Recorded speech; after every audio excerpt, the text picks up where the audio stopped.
rồi. Ui thốn quá. Trời ngon ấy.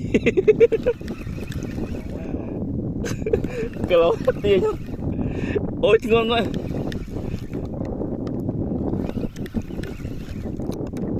Ô. Cái lỗ sao to, cái lỗ đấy.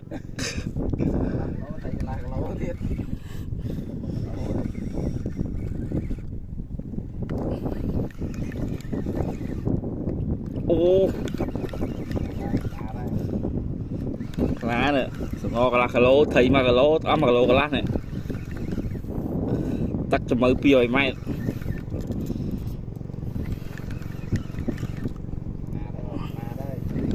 mà với nhau mà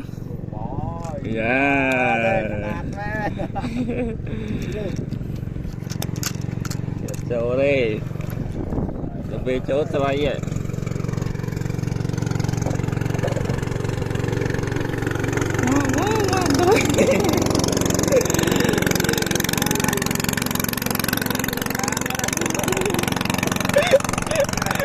biết là tôi ra đấy mà giờ biết chút quá là bán tôi vậy ồ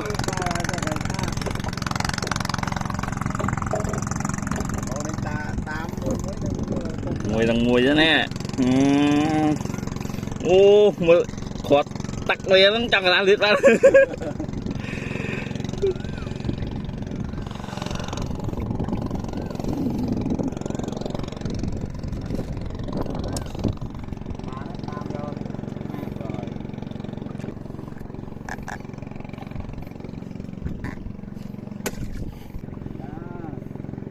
mà cho hết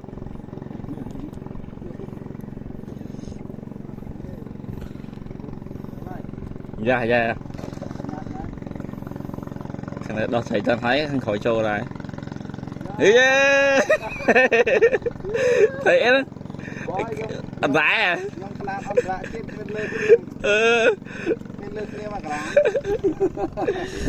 dạ nghe cha mượt cái hết rồi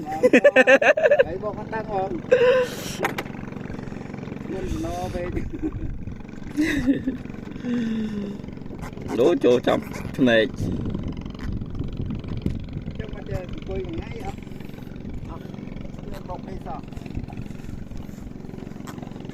nè mặt các bạn bay ơi bay pha môi bay môi